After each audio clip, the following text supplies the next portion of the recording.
ஆழிசூழ் உலகுக்கு அறம் சொன்னது தமிழ். வையம் கட்டுமரம் காலும் முன்பே அது கடந்து கப்பல் கட்டி கடல் ஆண்டவன் தமிழன். திசையெட்டும் திரவியம் தேடி உலக வர்த்தகத்தின் உச்சாணி கொப்பில் அமர்ந்திருந்த நம் மரபு அந்நியரின் ஆதிக்கத்தால் ஆங்கிலேயரின் சூழ்ச்சியில் அடகு வைக்கப்பட்டது. அரிமாவாய் கர்ஜித்த நம் சமூகம் அவமானங்களினால் ஊன் குறுகி நின்றது. நமது கப்பல் களை மங்கி அடிமைத்தனம் மேலோங்கி தமிழகத்தின் கடல் மேலாண்மையை காரிருள் சூழ்ந்த அந்த வேளையில் செப்டம்பர் 5, 1872 தாரகையாய் உதித்தது ஒரு பெயர். ஒட்டப்பிடாரத்தின் வீர புதல்வன், ஏழைகளுக்கும் பாமரர்களுக்காகவும் போராடும் புகழ்பெற்ற வழக்கறிஞர், இந்திய விடுதலையே தன் வாழ்வின் லட்சியம் என ஏற்ற தியாக திரு உருவம்தான் வள்ளியப்பன் உலகநாதன் சிதம்பரம் பிள்ளை வ.உ.சி. 1905 திலகரின் வீரம் செறிந்த எழுத்தால் கவரப்பட்டு சுதேசி தர்மமே விடுதலை பாதை என முழங்கினார். செல்வந்தர் குடும்பத்தில் பிறந்தும் தன் சொத்து சுகங்களை தேசத்திற்காக துறந்தார்.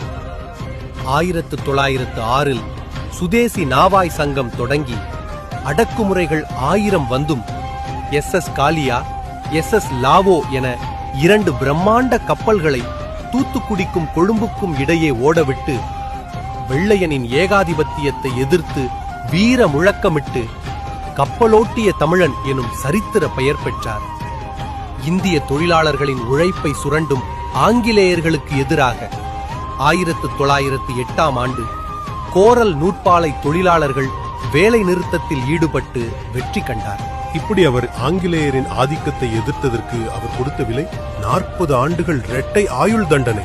கோவை சிறையில் மாடாக உழைத்து செக்கிழுத்து துடல் தேய்ந்த போதும் மாறாத அந்த வைராகியதையே செக்கிழுத்த செம்மல் என்று வரலாறு வணங்குகிறது. அந்த ஈடு இணையற்ற தியாகத்தை இன்றைய தலைமுறைக்கு நினைவூட்ட எழுகிறது ஒரு பிரம்மாண்டம். கல்வியாளர் A.C. சண்முகம் அவர்களின் ACS அறக்கட்டளை எடுக்கும் வரலாற்று முயற்சி. வ.உ.சியின் வீரத்தை பறைசாற்ற 140 அடியில் வானுயர எழுகிறது அந்த செம்மலின் திருவுருவம்.